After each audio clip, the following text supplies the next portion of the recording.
Thank you everybody for coming. This is the last class of Demystifying Computer Science.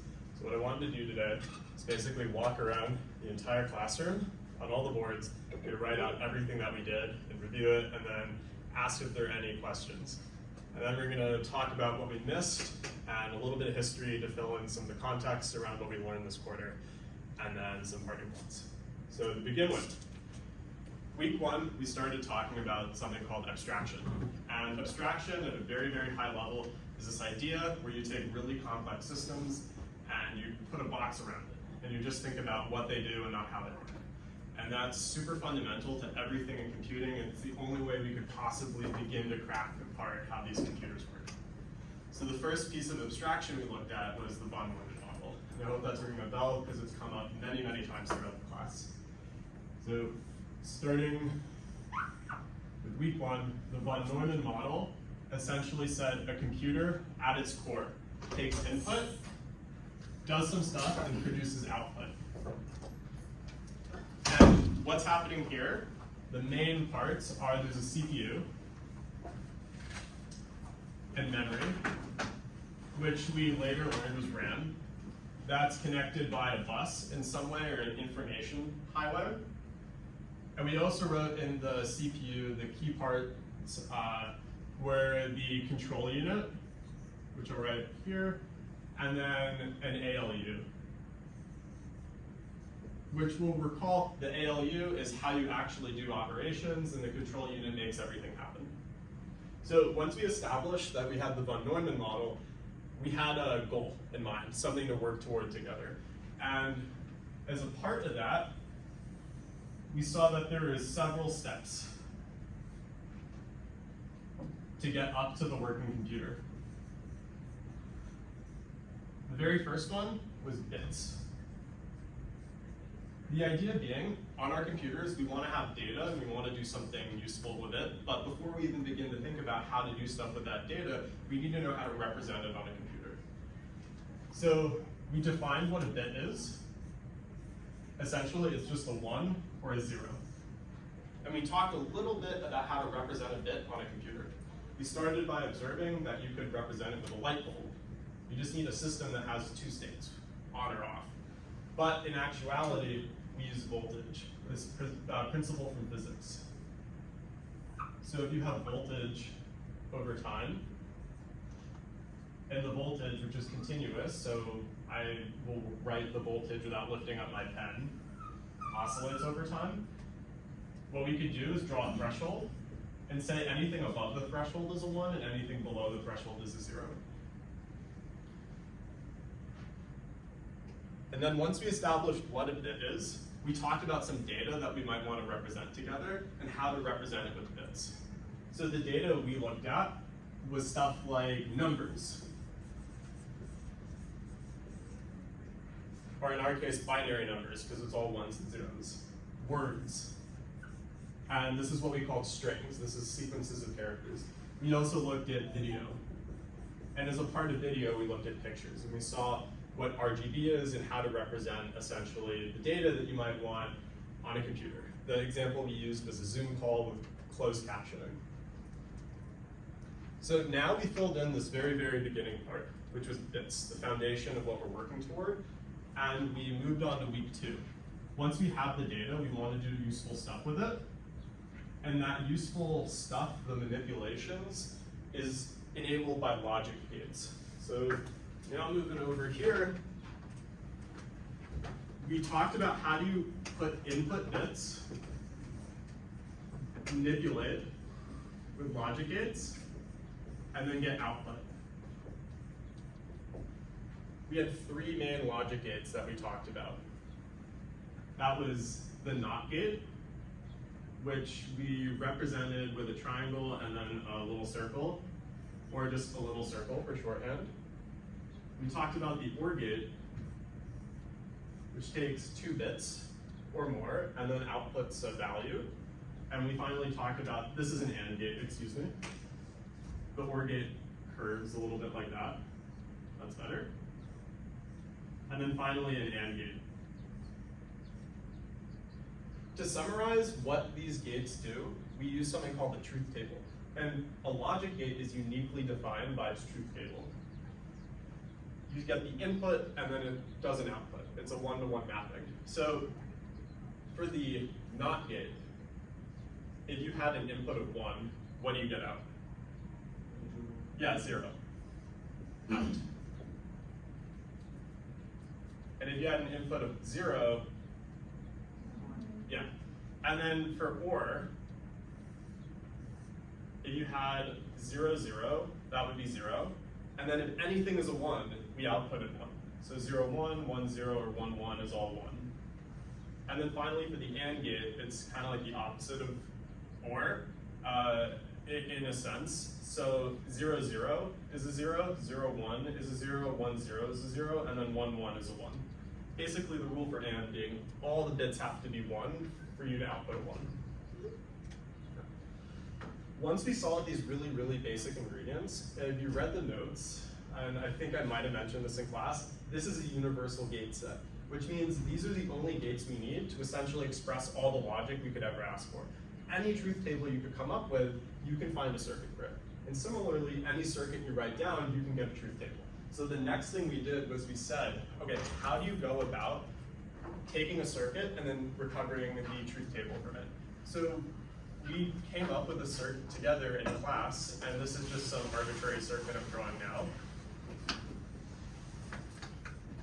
And we said, okay, how do you get from that to the truth table? And then the next thing we said was, given this truth table, how do you get to a circuit? And we came up with a strategy to do it together. It's in the notes if you're forgetting, but the circuits all look like this. You had some inputs that went into an AND gate. Those same inputs may be going into another AND gate, and then you eventually combine them all with an OR gate. And all of these circuits that we recovered from the truth table follow this basic shape.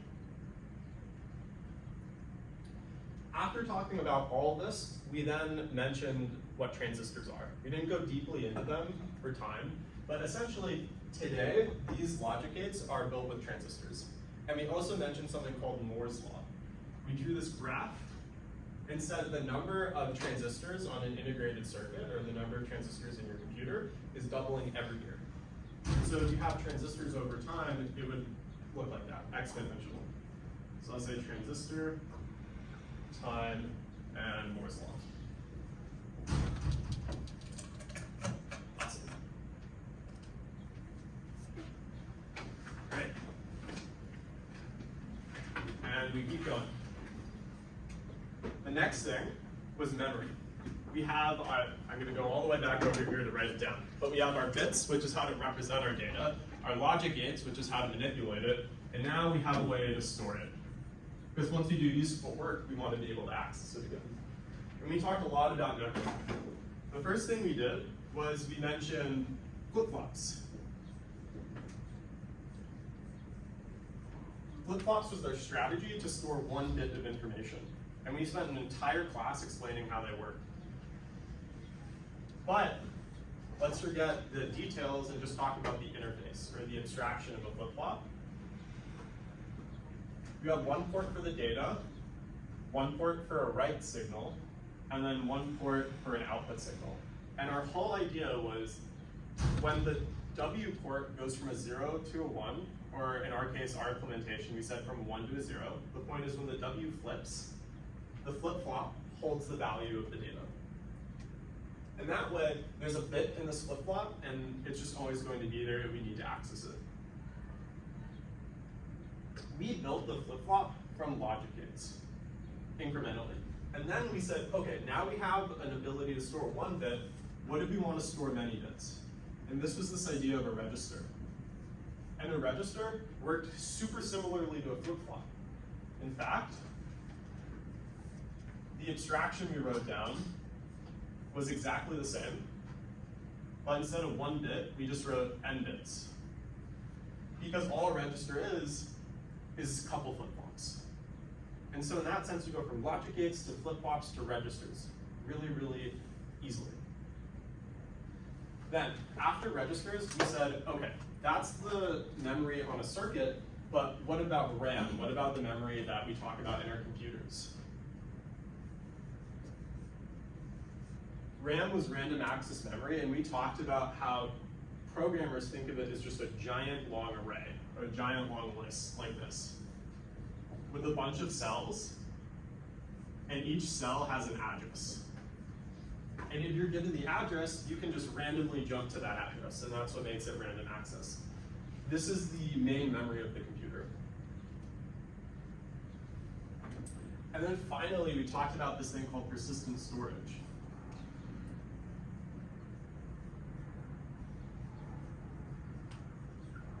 And this is like your flash drives, your CDs, your disks.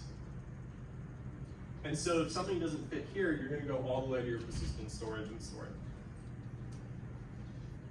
The next question was, okay, we have our types of memory, but how are they organized? How do you actually put these together? And our answer was this thing called the memory hierarchy. It was this big pyramid that we drew. And it was a really, really clever way of organizing our information on the computer. Since the marker is running out of ink, we're going to flip over. So basically the idea is on our computers, we want a large and a fast memory. And so I'll write that because it was so important. We want our memory to be large and fast. But we absolutely couldn't have it with our technology.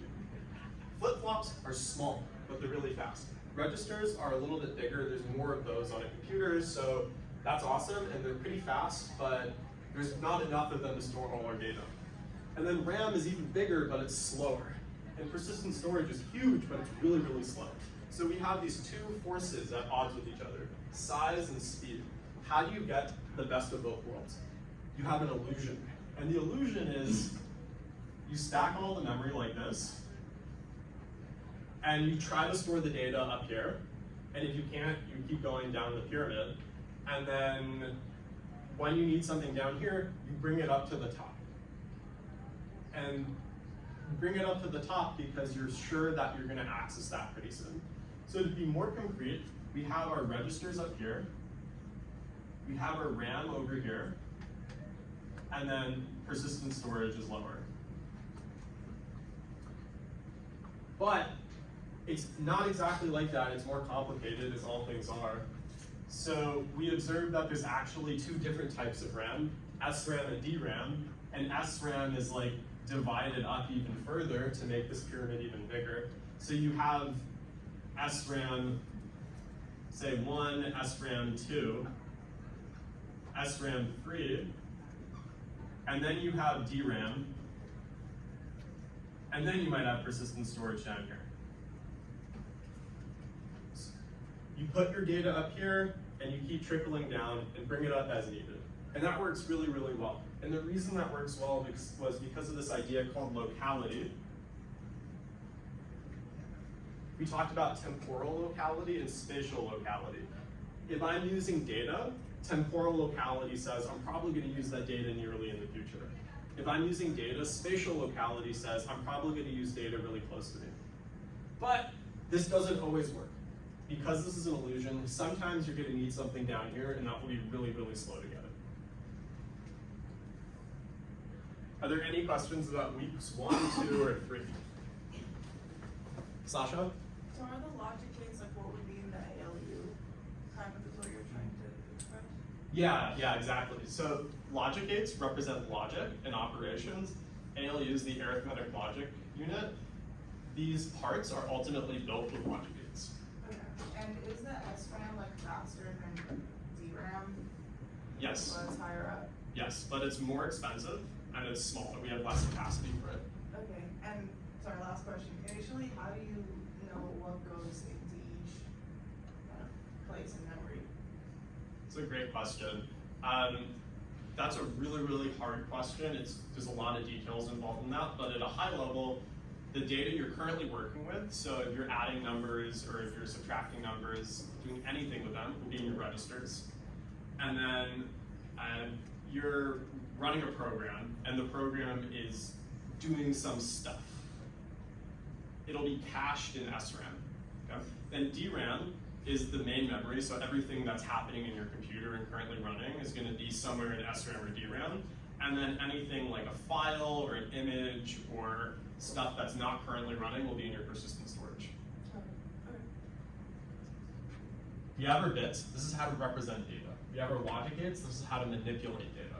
If you have our memory, this is how to store data. We're now ready to build simple digital systems. And so the next thing we looked at was finite state machines. We spent week 4 and a little bit of week 5 with this example of how to build a traffic light. And we built it up together. We looked at the states of a traffic light, the transitions of those states, and then how to realize the circuit. And these are very special purpose machines. So what we did was we said a finite state machine has several states that your system can be in, and then ways to transition between those states. Does a diagram like this kind of ring a bell? Yeah. Awesome. We said that the transitions happen on the pulse of your system, on like the heartbeat. And that pulse is the system clock. So you might recall I played some jazz music as an example of how you need a beat for a bunch of different components to stay in sync with each other. Similarly, the system clock is there so all the different logic gates and memory in your computer can stay in sync. Then once we established what a finite state machine is, what transitions are, what states are, what the system clock is, we looked at how to build a circuit for any finite state machine. And so what that looked like was you have input, and then you have logic. So I'm going to write logic.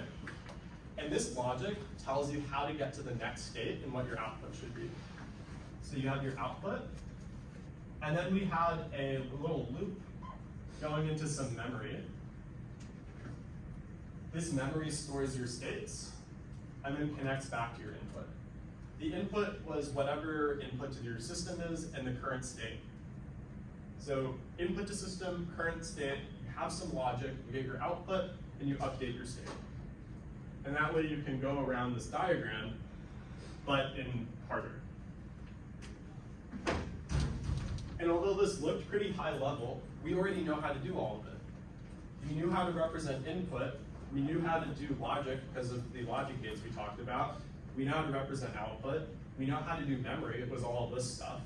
And we know how to update on a beat, because that's just the clock here, the system clock. And finally, we established bits, logic gates, memory, finite state machines. We moved on to how a computer actually works. And that led us into week 5. So while we had these special purpose computers, we needed general purpose machines. And what general purpose machines did was essentially execute instructions. I could come up with an arbitrary program and get my general purpose computer to execute it. So what we did was we took the von Neumann model and we kind of unraveled it into something more realistic. We said, hey, that's a model, let's get something a little bit more close to reality. So what we had was a bus, and then our different components. That was the CPU, RAM, and then different I/O devices. So maybe a keyboard, I'll write keys, maybe a microphone, maybe a screen. We said the different parts of the computer are communicating with each other over this bus via protocol. They might put information there and read it from each other. And then this is the set of components that will actually execute instructions for us. So, taking that to the side, we said, we'll do that.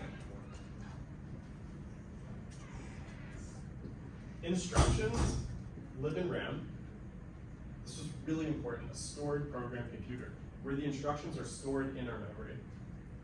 And then the CPU, what it does is it fetches instructions from RAM and executes them in a cycle.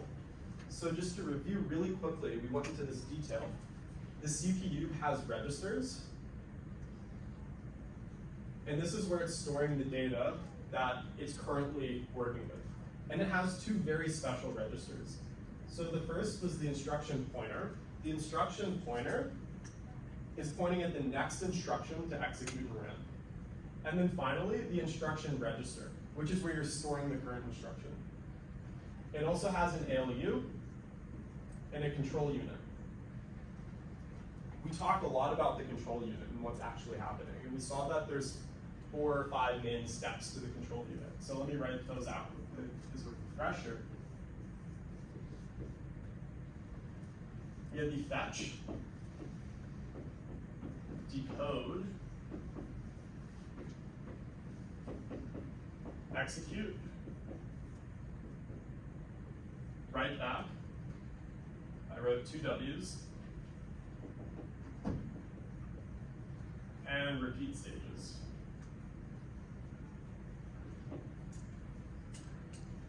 So what the CPU does is it first fetches an instruction. It looks at its instruction pointer, which is pointed to the next instruction in memory.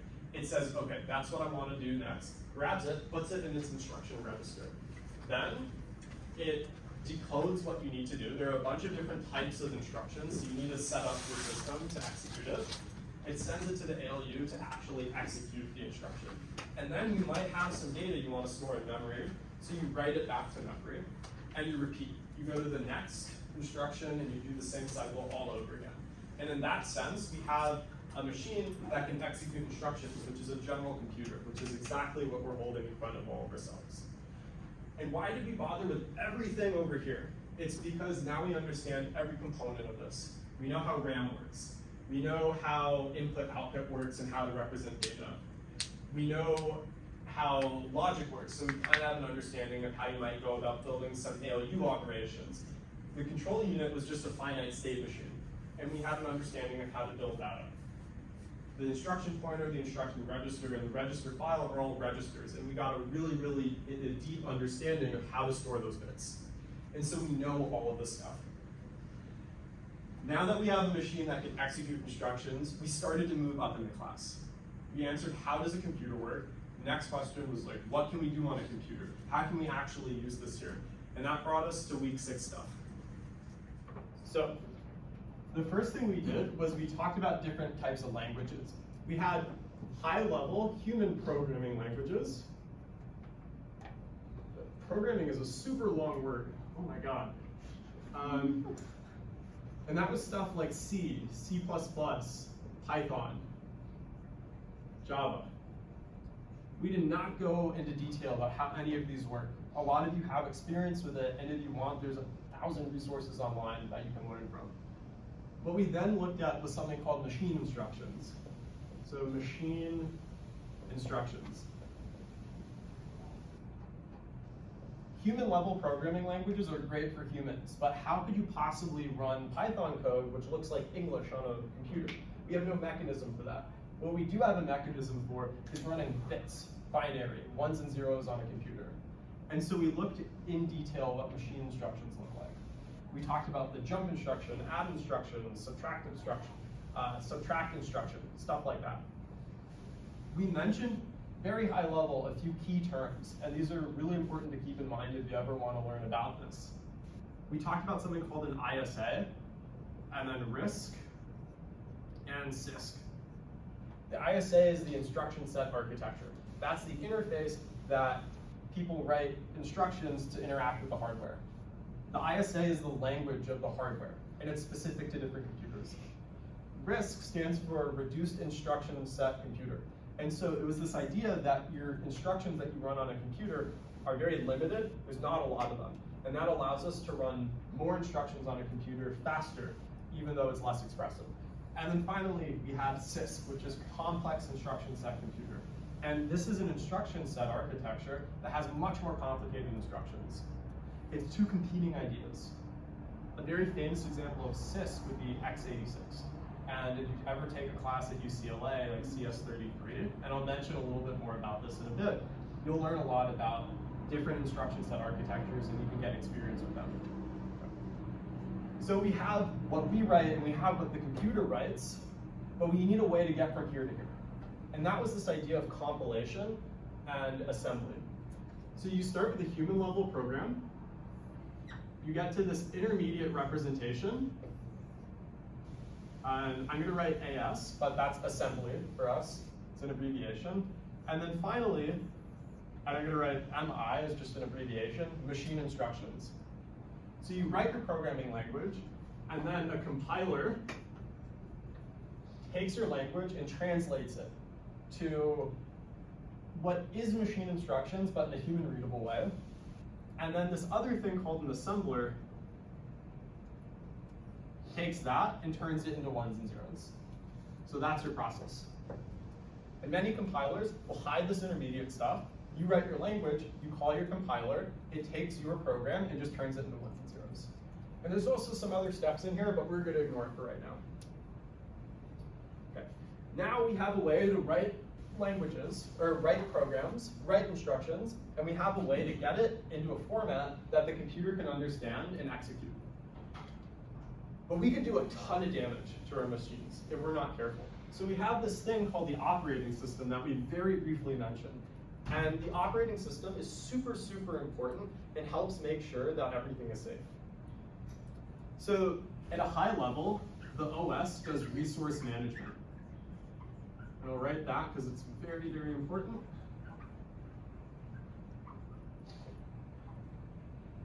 What resources does it manage? Well, basically the stuff that we talked about. It does the CPU, the file system, and we had like main memory, as well as some other tasks like general security. So if you're a terrible, terrible programmer, you might accidentally ruin your file system, or you might accidentally ruin your memory, or you might write a program that never exits your CPU, maybe an infinite program that never stops. So what this operating system will do is essentially make sure that your underlying system, your underlying hardware is safe. The operating system then, in a sense, sits between this high-level stuff that we write, software, then there's the OS, and hardware. It's this intermediate layer. Are there any questions about anything around here? Awesome. So that then takes us to the really theoretical part of the class. Now that we know how computers work, how to use them, how we write stuff to get computers to do stuff, how that process can be safe with the operating system, we talked a lot about algorithms and what's actually possible on a machine. So the first thing we did was we talked about problems together and then we solved them. These problems were search, and we had two types. We had linear and binary. Sorting, and we also talked about the traveling salesman problem and the Boolean satisfiability problem. So to review, search. Given a giant list of numbers, tell me if an element is there. Sort. Given a giant list of numbers, please sort it for me. Make it go in increasing order. Traveling salesman. I'm going to give you a bunch of cities and how much it costs to get from point A to point B to point C to point D. I need you, as a salesman, to reach every city one time and return to the starting point. Given an amount of money, can you do it? And then satisfiability. Given a circuit like that up there, is there a set of inputs that gets me an output of 1? What we did next was we drew this big graph together, where we had, on the x-axis was the size of input, so size, and then on the y-axis was number of steps. For those familiar, this is an idea called like big O, time complexity. We didn't go very deep into that, but this is a very, very familiar concept for programmers. And we saw that these different problems had very, very different numbers of steps. So for the same size input, you might take much, much longer or much, much shorter on a computer, depending on what algorithm you're using. So binary search was really good. Then linear search was pretty good, but worse than binary search. Sorting, we had two different ideas. We had insertion sort and word sort. Insertion sort was quadratic, so it was worse than linear, and it was still not like terrible. And then we had merge sort, which was n log n. We didn't go deep into that, but that's a very easy thing to look up. That's somewhere in between linear and quadratic. So what I'll do is this, but it's much, much better. For a size of 1 million input, binary search would be 17 steps. Linear search would be 1 million steps. Merge sort would be 17 million steps. Insertion sort gets into like the quadrillions because it's 1 million times 1 million. But that's nothing compared to traveling salesman and satisfiability, because we couldn't come up with a good answer. We had to brute force it and check everything. So that was 2 to the n. It basically goes straight up for both of those. And that's terrible. We would never ever be able to run a size 1,000,000 input to try and solve those algorithms. So the best we can do is approximate if we want it to go fast, or just wait until we die. That led us into week 8, where we said, okay, we have these algorithms, we're building some intuition for what's going on. Let's actually think about what is and what isn't possible. And that led us to the P versus NP problem. One of the greatest problems in computer science that if you solve it, you'll get $1 million, because it's that hard. So P versus NP. This explores the nature of problems. There is 2 possibilities, and I'll draw them right here. So the first possibility was that P equals NP. To recall, P and NP are sets of problems. They're classes of problems. Okay? And so P is the set of problems that can essentially be run in polynomial time, where polynomial is like log n, n squared.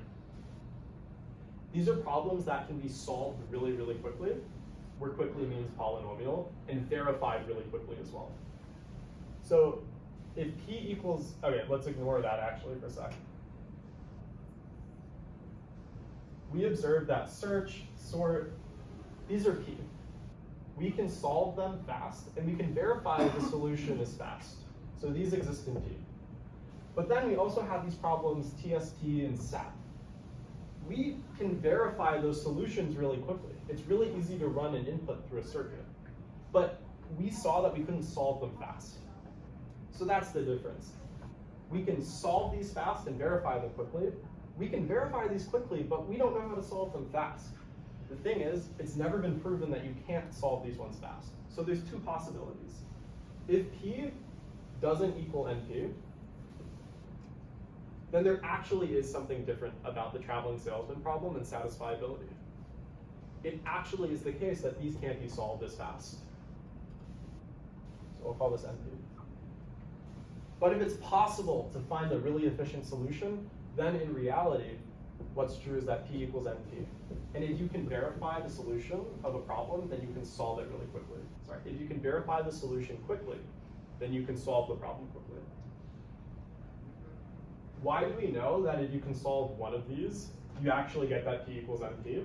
It was because of this idea of NP completeness, right? So there's this other class of problems that, let's see, in 1971, the Cook-Levin theorem was, in 1971, the Cook-Levin theorem came out, and basically what that theorem said was if you can solve satisfiability, you can solve everything. And then after that, this computer scientist named Richard Karp said, hey, not just satisfiability, there's a whole other slew of problems. If you can solve it, then you can solve everything else in this area very quickly. And those are called the NP-complete problems. Is that ringing a bell? I see, okay, nodding, awesome. Are there any questions about the theoretical side of how algorithms work? Okay. Once we saw what is possible on a computer and how fast we can run different algorithms, the next question was, are there things that are completely impossible? What can never be done in 1,000,000 years on a computer? And that led us to the very, very last topic in this class, where we went all the way to the top. We're at the other end. We started with bits, and now we're at what can and can't be solved. And we looked at decidability. We introduced this idea of a Turing machine. And a Turing machine is just an infinitely long piece of memory, kind of like RAM. We see this connection between the lists. And it has a pointer. This pointer, all it can do is move left, move right, and it can read and write to the memory. This is super, super simple. It's simple enough that we can do proofs, and it's general, so a proof about this will hold for any computer. We also justified that this thing, even though it's really simple, is super powerful. There's this thing called the Church-Turing thesis. Any real-world problem, essentially, can be solved with this guy. And so if you can prove that this guy can't solve a problem, that problem just can't be solved. What we also justified was that this is equivalently powerful to a computer. So we can describe these Turing machines with code. that allowed us to write some programs to actually say what these are doing. And that was the fundamental underpinning for our proof that we then saw about something called the halting problem. The halting problem essentially asking, given a program, will it eventually stop? And we proved together halting problem. And if you want to review that, we wrote notes for the halting problem, and those are available on the Discord server. And we showed that this is undecidable. No computer ever will be able to solve it. You give there's not an algorithm where you can give a program to that algorithm and it will tell you if the program stops or eventually, or loops forever. This was really upsetting, and it got even more upsetting because this is inextricably linked to something called Gödel's incompleteness theorems. And I'm gonna write just Gödel's incompleteness theorems. All right. And this was the last thing we talked about in this class. We talked pretty broadly about math, what definitions are, what axioms are, what theorems are, and how you go from the definitions and axioms to make proofs to get to theorems. And we decided there was two things we wanted in our math systems. We wanted to be complete, and now I'm gonna bend backward. And we want our math systems to be consistent. To review, consistency is the idea, if there's a statement, it's either true or it's false, but it can't be both.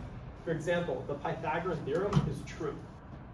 It would suck if in some cases the Pythagorean theorem was not true. We want it to be always true. Completeness was the idea that any statement that is true has a proof. And what Gödel showed is that you can't have both. You can either have completeness or consistency, but not both. And since we absolutely need math to be consistent, we choose for it not to be complete. And so that means there are true statements in the world that will never be proven. So do we give up? That's terrible. The answer is no, because math is still super useful, and even though there are true statements we can't prove, that's okay, because there are a lot of true statements that we can prove. Okay. Pretty cool. This is all we did this quarter. We did it. So, what is left? I wanted to do two things now. I wanted to talk a bit about what we missed, a little bit about history, and then wrap up. So, the first thing that we missed was we talked a lot about what all this is. We didn't talk a lot about the details of how it works.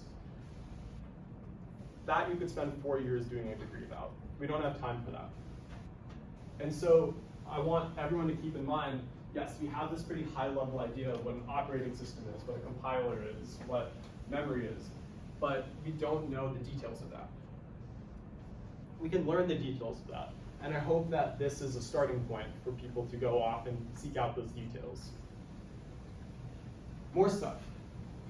We didn't talk about programming languages at all. We don't know how to program. This wasn't a programming class. This was a computer science class, and a very theoretical computer science class at that. There's a really, really rich field here, and if you ever want a job as a software engineer, you're going to become an expert in this. You'll learn about algorithms in much more detail than we covered, and this thing called data structures, which is how you make programs fast. We didn't talk a lot about applications at all. We talked about the bread and butter, end-to-end CS stuff. So machine learning, deep learning, computer vision, robotics, natural language processing, bioinformatics, genomics, graphics, virtual reality, augmented reality. You could spend a PhD taking any one of those things and delving super deep into it, and then a subfield within that. We didn't cover it at all. Storage. Well, we talked about a lot of memory-related stuff. We didn't talk about how like RAM or persistent storage is actually implemented.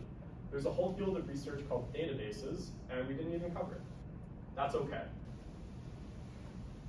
Computer security.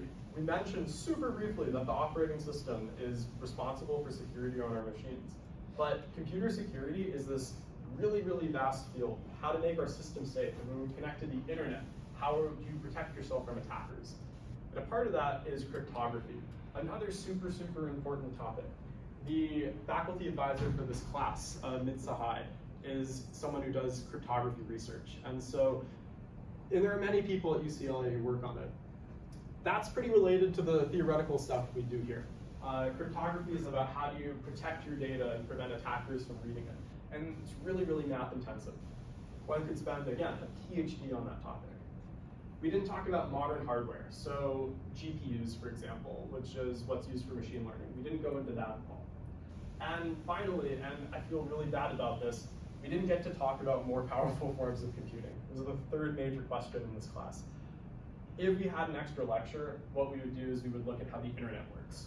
And then we would look at how the internet or networks are used to build a distributed system. We talked about how one computer works, and we mentioned very briefly, modern services use thousands of computers that are orchestrated together to become even more powerful. Can they solve the halting problem? Absolutely not. But can they make things fast enough for us to use them? And services on our phone fast enough to use them? And the answer is, we need distributed computers to do that. And finally, something like quantum computing. Can we do even better with this stuff? The answer is no, we still can't solve the halting problem, but it turns out there are algorithms that we can knock down the time complexity and solve faster. Interestingly, one algorithm is Shor's algorithm, if you want to look that up. That's the one that would presumably break cryptography as we know it today. Okay, so we've seen what we did.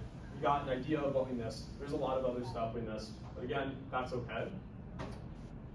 If you're interested, I just want to mention some classes at UCLA that cover these topics. So transistors, logic gates, flip-flops, and very, very basic circuits, and this stuff about finite state machines. If you're curious about that, M51A and M152A. It's the theoretical and the practical versions of those classes. Go into a lot of depth about how that stuff works. This stuff about the memory hierarchy here, and then CISC, RISC languages, ISAs, CS33, M151B. They talk in depth about that stuff and how computers work and how the CPU works. Programming. If you're curious about this stuff, take CS30, 31, 32, or even CS130. You'll get some basic literacy there. Compilers. This stuff, CS132. Operating systems, CS111. The internet, which is a topic we didn't really go into detail, CS118. Distributed systems, CS133. Okay.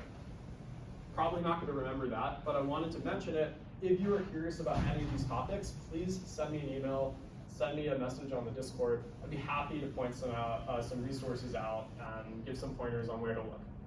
But a word of warning, taking a class on computer science at UCLA, many of them are very practical and they're very detailed on the how of how these systems work. And so what that means is you're going to get really grueling, laborious projects that are probably going to make you hate yourself. These might be my computer science majors laughing, because you go through it, it's hard. It's really hard work. And so it might not be worth your time if you're curious more about the high level. Maybe audit a class or find a class on YouTube. There's plenty of those resources available. Okay. One quick note, and then I'm going to talk about history. So I'm going to release the survey for this class. I wanted to go through it with everybody. We don't have enough time, but the high level is there's a few questions about if you liked the class, what you liked about it, what you didn't like about it, if you watched the recordings, and then some multiple choice about how well you understand everything. There's 2 content questions I want to make mandatory to actually answer, and that's describe the von Neumann model, and then tell me about the CPU and RAM. How does a computer execute instructions? I have a few other questions that are content questions. I'm not going to make them required because I know we're all really busy, and we might not want to sit down and do that as we go into finals. But I'm also going to give you guys a week to do the survey, and so it should be plenty of time. If you're able to, I'm just pulling up my notes quickly. If you're able to answer some of the other questions, and you don't have to, you have to fill out the survey to pass the class. You don't have to fill out all the questions. The required questions will be marked. But if you can fill out the non-required questions, here are 3 reasons you should do that. First, they'll be helpful for me because it will give me an idea of if I actually was able to teach the content, and that will be really useful as I'm developing this class. The second is fill out those questions because they'll be really helpful for you. We just spent 10 weeks looking at all this material, and if you take 5 minutes per question to think about it and try and pull it back into your memory, I have all the notes on the Discord, and so if you forgot something, it will be really easy to access. That'll help cement it into you. And so, 5 years down the road, if someone says like, hey, what are logic gates? If you answer the question about logic gates, hopefully that will cement it. If someone asks, what's the P versus NP problem, and you wrote down an answer, not only will you have an answer available, but you will have been forced to actually think about it, and I hope that that will be ingrained in you. Are there any questions? Oh, there's 2 surveys, I think. I think UCLA does a survey that they publish. If you could fill that out, it should be like 2 minutes, I'd appreciate that. Don't worry about the answers to that. I'm really concerned about the Google Slides. Are there any questions about that? Okay. Finally, history. Spend 5 minutes and then we'll adjourn for the quarter. Okay. We have some really, really early computers. So you might have heard of something called Gutenberg's printing press. That was in 1450. It was this very, very simple, I see some nodding. Very simple machine. You can give it some basic instructions.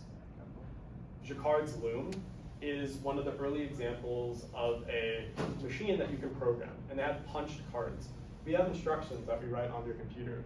So Jacquard's loom was used to weave patterns into fabric, and the way that you could program it was you punch holes in it and then feed that to the machine.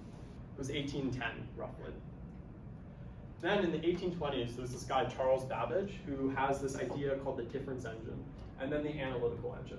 These are really, really early ideas for computers, but the analytical engine was never realized.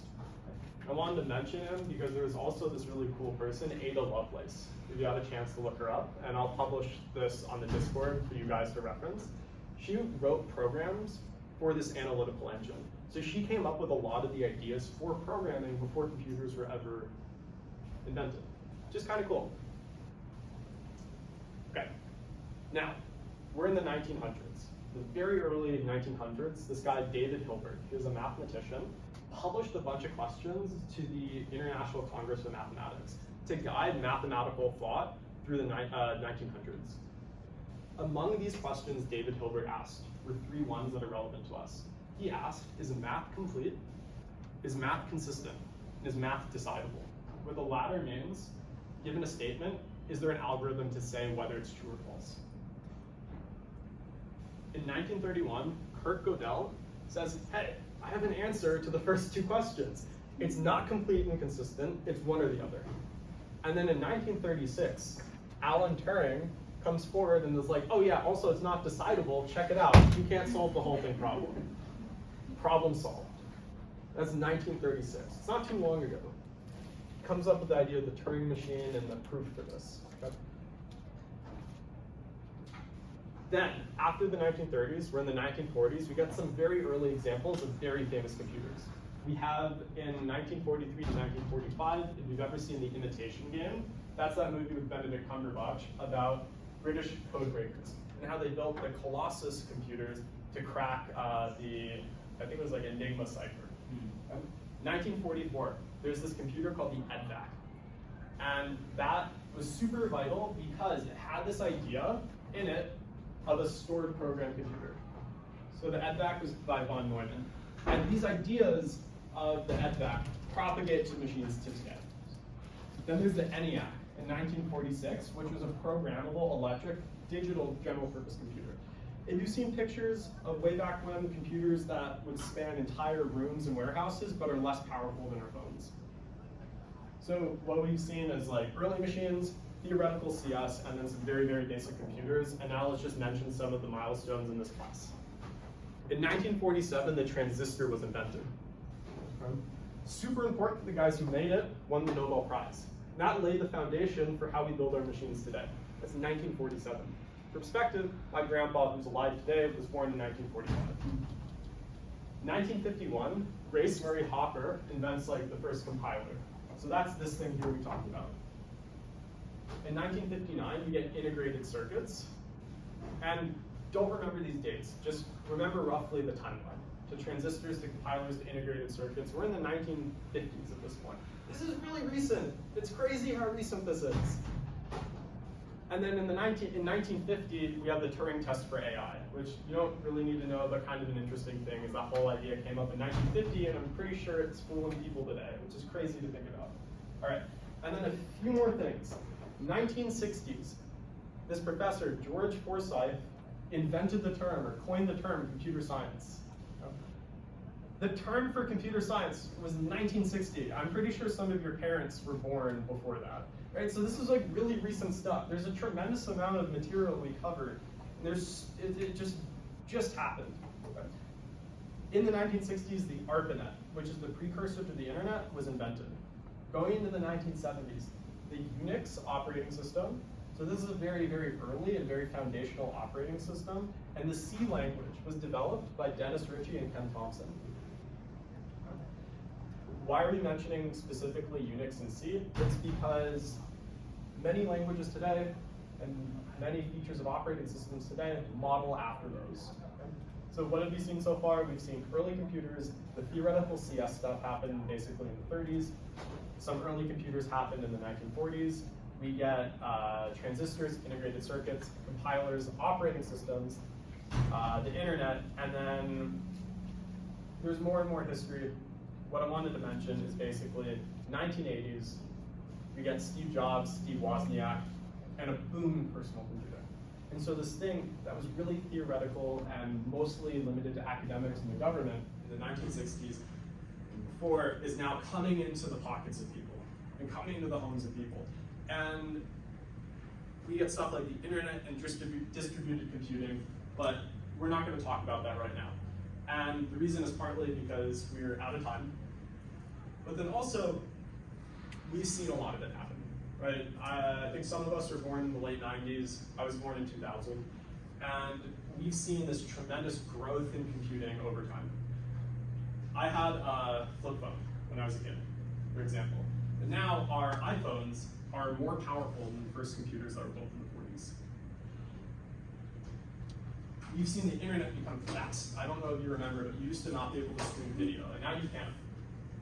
We've seen it happen. What's really cool to me is that all this has happened essentially in the lifetime of my grandpa. And that is on a time scale that I understand, and I think everybody understands.